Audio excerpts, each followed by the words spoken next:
성도 예배 자리에 나오신 여러분 모두를 환영하고 축복합니다. 오늘은 3월 19일 수요일인데요. 하나님의 은혜를 간구하며 나아가겠습니다. 참 좋으신 주님, 아침마다 새로운 주님의 은혜를 묵상하며 하루를 시작합니다. 간밤의 어둠에도 불구하고 어김없이 떠오르는 태양을 바라보며 오늘도 주님께서 은혜의 빛 비춰주시기를 기대합니다.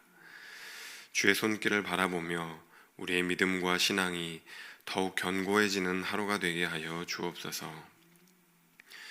주님, 예고 없이 찾아오는 인생의 고통 앞에 속절없이 무너지는 이들이 있습니다. 영원할 것만 같았던 가족의 행복이 깨지기도 하고 갑작스러운 질병으로 힘들어하기도 합니다. 잘 될 것만 같았던 사업이 실패하기도 하고 하루아침에 일자리를 잃어버리기도 합니다. 사랑하는 자녀들의 오해와 방황으로 마음이 심히 낙심되기도 하고 연로하신 부모님을 섬기는 일이 힘에 부치기도 합니다. 작은 신음에도 응답하여 주시는 주님, 이 시간 부르짖사오니 주님 말씀하여 주옵소서, 응답하여 주옵소서. 주께서 이 광야 같은 시간 한복판에서 우리와 함께 해주고 계신다고 말씀하여 주옵소서. 그래서 장차 나타날 영광을 생각하며 이 고통의 시간들, 어려움의 시간들을 잘 통과할 수 있도록 도와주옵소서. 마음이 지쳐서 기도할 수 없고 눈물이 빗물처럼 흘러내릴 때 주께서 우리의 영혼을 지켜주옵소서.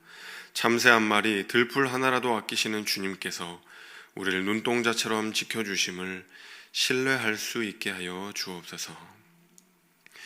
주님, 우리 곁에 환우들이 있습니다. 어제 임종 예배를 드린 환우도 있습니다. 이제 머지않아 가족들과 작별을 고해야 합니다. 하나님의 품에 안길 것을 알지만 고통도 슬픔도 없는 곳으로 떠나게 될 것을 믿지만 지금 가족들의 눈에서는 하염없이 눈물이 흐릅니다. 주님, 무엇으로 위로해야 할지 잘 모르겠습니다. 주님은 아시오니 세상이 줄 수 없는 하늘의 위로와 은총을 허락하여 주옵소서. 주님께로 한 걸음 한 걸음 더욱 깊이 나아갈 수 있도록 하나님 은혜 내려 주옵소서. 주님, 우리 교회가 예수 그리스도의 온전한 제자로 살 수 있기를 소원합니다. 어떤 순간에도 영적 성장을 멈추지 않을 수 있도록 도와주옵소서. 이제껏 받은 은혜가 있다면 그 은혜를 감사히 여기며 머리 되신 예수 그리스도의 장성한 분량에까지 자라갈 수 있도록 도와주십시오. 그래서 험난한 인생길에도 예수 그리스도와 동행하며 이기는 자, 생명의 면류관을 얻을 수 있는 자 될 수 있도록 도와주옵소서. 한결같은 주님의 사랑에 늘 감사드립니다. 이제 말씀 앞으로 나아가오니 주여 말씀하여 주옵소서. 감사드리며 예수 그리스도의 이름으로 기도드립니다. 아멘. 네, 오늘 하나님께서 우리에게 주시는 말씀은 누가복음 12장 49절에서 59절까지의 말씀입니다. 한 절씩 교독하고 59절은 합독하겠습니다. 내가 불을 땅에 던지러 왔노니 이 불이 이미 붙었으면 내가 무엇을 원하리요? 나는 받을 세례가 있으니 그것이 이루어지기까지 나의 답답함이 어떠하겠느냐? 내가 세상에 화평을 주려고 온 줄로 아느냐?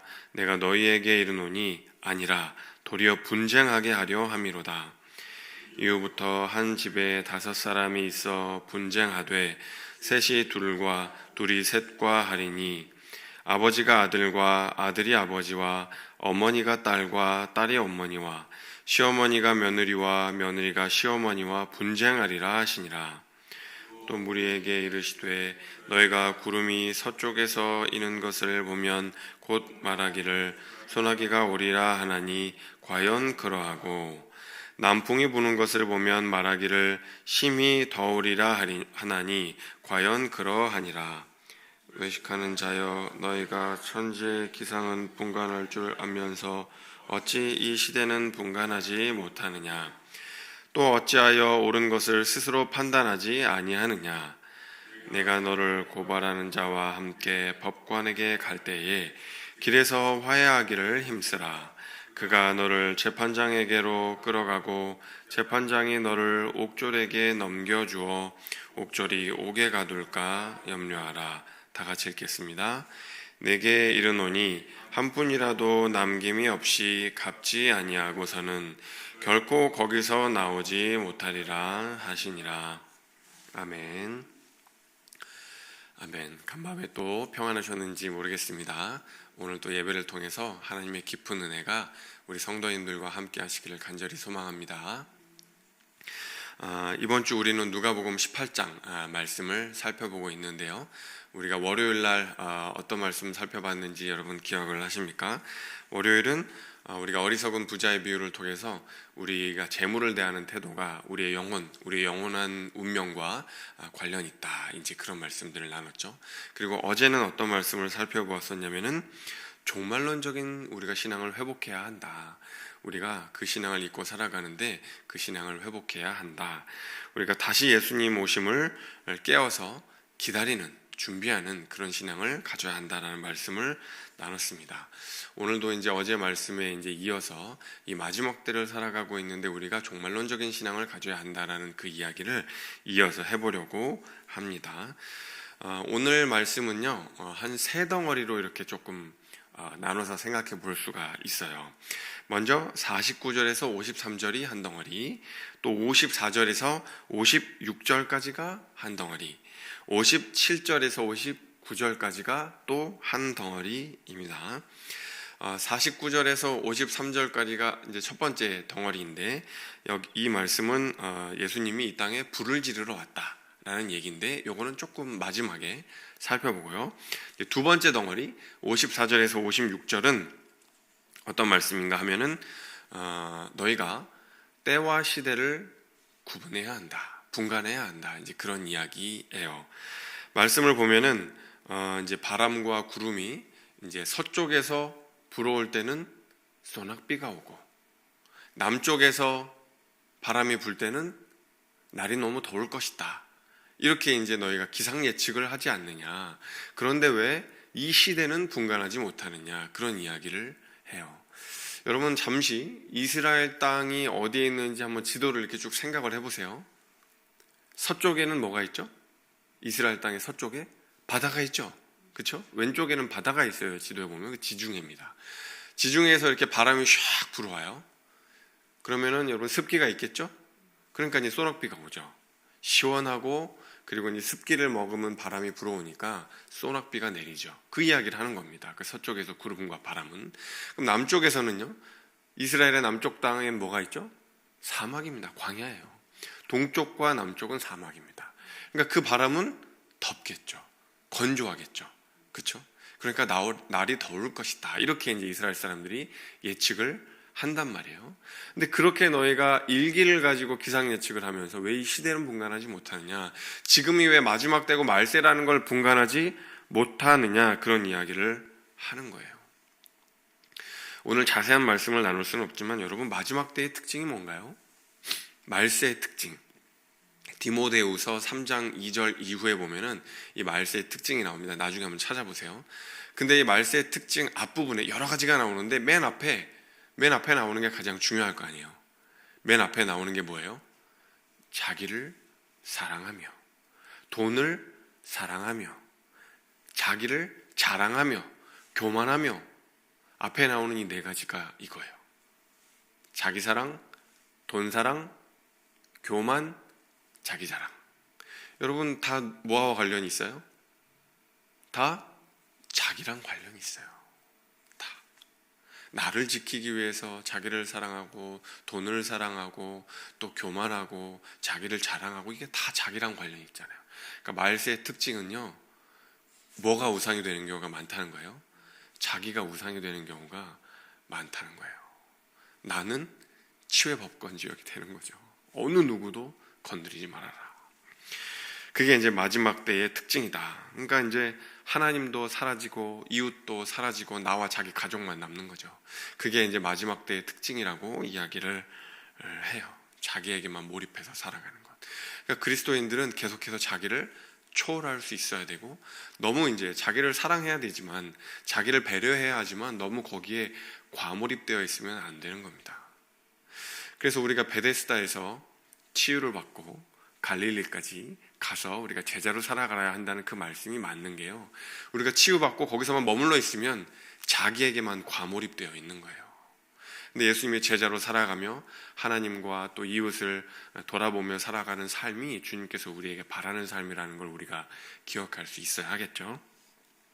이게 이제 두 번째 덩어리의 말씀이었고요. 시대를 분간해라. 세 번째 덩어리의 말씀, 57절에서 59절 말씀.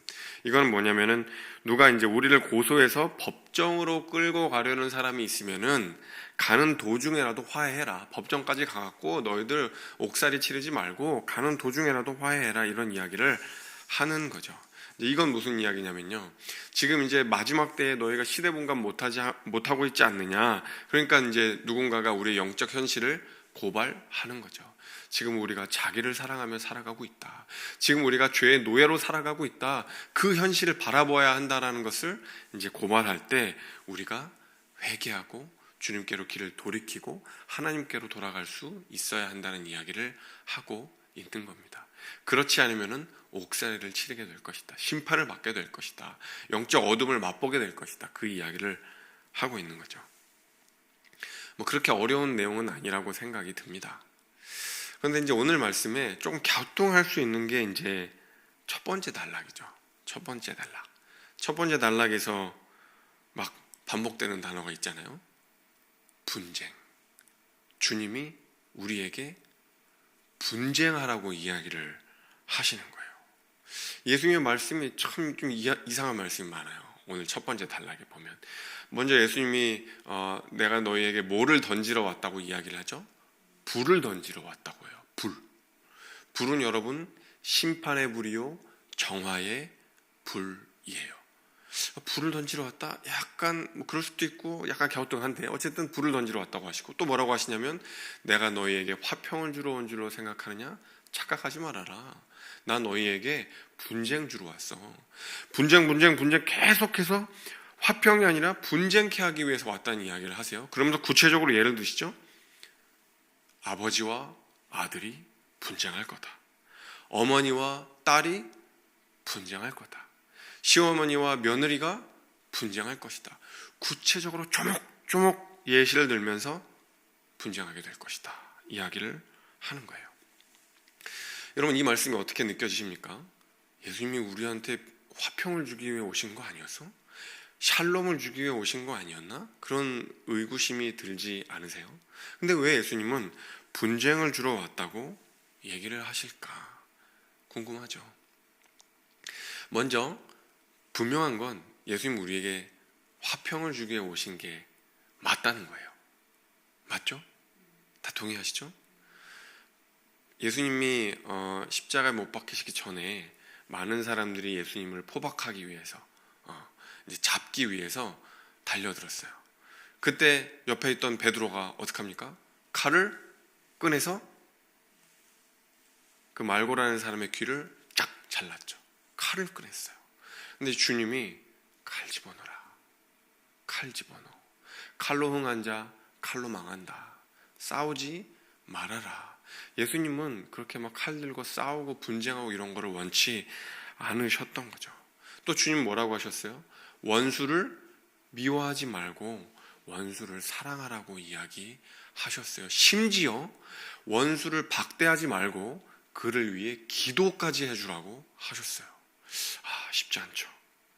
또 뭐라고 하셨냐면, 주님께서 이제 십자가에 못 박히실 때 고문과 폭행을 당하셨잖아요.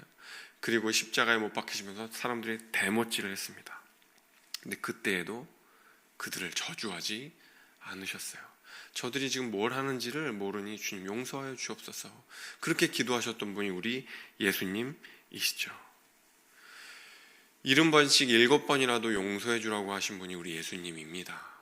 결코 예수님은 우리에게 어떤 폭행이나 전쟁이나 갈등이나 이런 게 아니라 화평을 주기 위해서 이 땅에 오셨다는 것이 분명합니다. 그런데도 왜 예수님은 이렇게 이야기를 하실까? 왜 분쟁하라고 말씀을 하시는 건가? 여러분, 이게 굉장히 중요합니다. 이거는요, 우리에게 주시는 그 의미가 있어요. 뭐냐면은 이런 겁니다.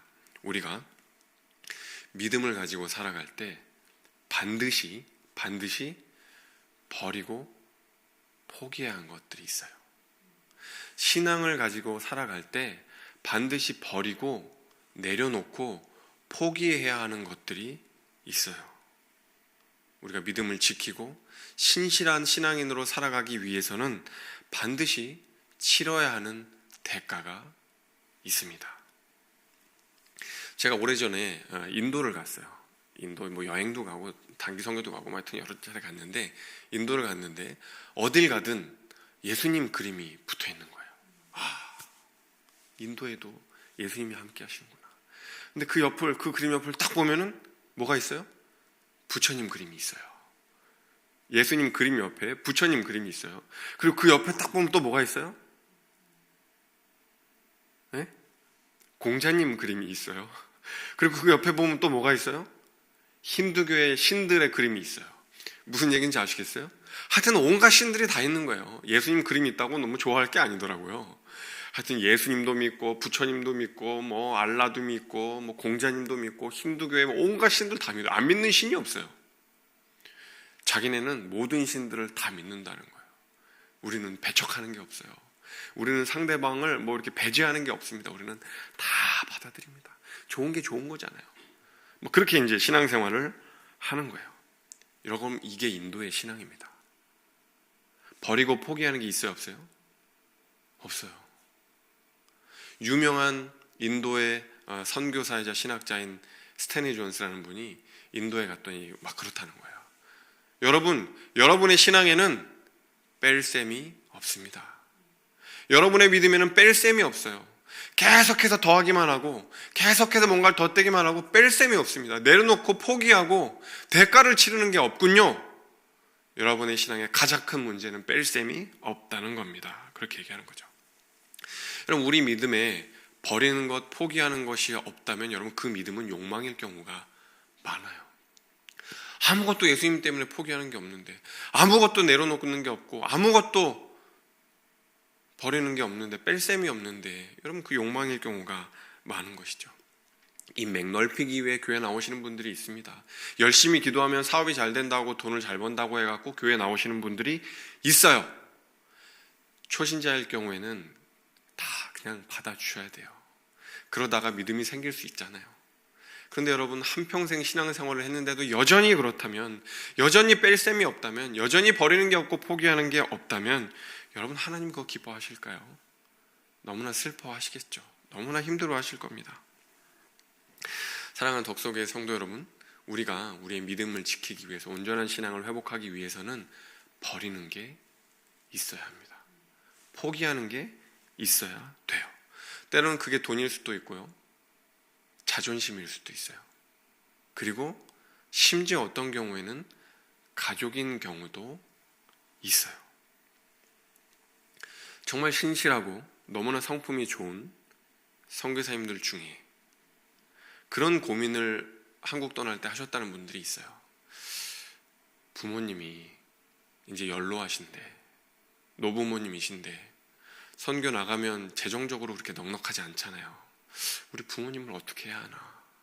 부모님을 어떻게 모셔야 하나? 그런 고민을 하셨던 선교사님들의 이야기를 들을 때가 많이 있습니다. 그런데 하나님은 가라고 하시는 거예요. 거기가 내가 너를 부른 곳이다. 가라, 떠나라. 어떻게 해요, 여러분? 근데 하나님이 그런 응답을 주신다는 거예요. 얘야, 내가 너의 의무까지도 감당해 줄게. 그러니까 부모님을 모셔야 하는 그 의무까지도 감당해 줄게. 그거 내려놓고 떠나. 그거 포기하고 떠나. 네가 하지 않아도 내가 해줄게. 그러니 너는 내가 너에게 맡긴 그 선교지를 떠나라. 그런 응답을 듣고 가셨다는 분들이 좀 있었어요. 여러분, 바로 그런 거죠. 여러분, 만약에 차 떼고 포 떼고 다 이것 때문에 안 되고 저것 때문에 안 되고 그러면 여러분, 이 세상에 순종할 수 있는 사람 아무도 없어요. 선거지 떠날 수 있는 사람 아무도 없습니다. 어쩌면 자기를 사랑하는 게 이 시대의 우상이 되어버린 이 시대에 선교가 계속해서 줄어들고 있는 건 그런 이유 때문일런지도 모르겠어요. 여러분, 중요한 겁니다. 우리가 때로 가족들과 불화할 때도 있어요. 왜냐하면 가족보다도 더 소중한 예수 그리스도, 그 믿음을 지키기 위해서 때로는 하나님이 내려놓아야 한다, 포기해야 한다, 버려야 한다 라고 말씀하시는 경우가 있기 때문이에요. 그렇다고 해서 오늘 집에 가셔서 막 가족들하고 싸우고 그러시면 안 돼요.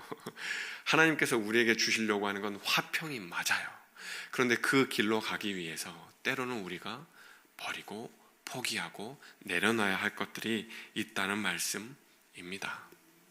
여러분, 오늘 하루 기도하실 때 주님, 저 주님의 사랑하는, 주님의 사랑받는 자녀가 되고 싶어요.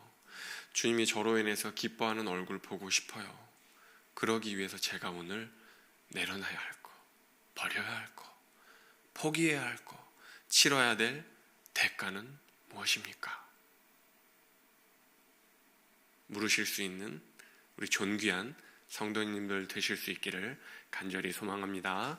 기도하겠습니다. 참 좋으신 주님, 주님은 우리를 너무나 사랑하셔서 그 생명을 버리셨습니다. 우리는 주님을 위해서 무엇을 버리고 있는지요? 무엇을 포기하고 있는지요?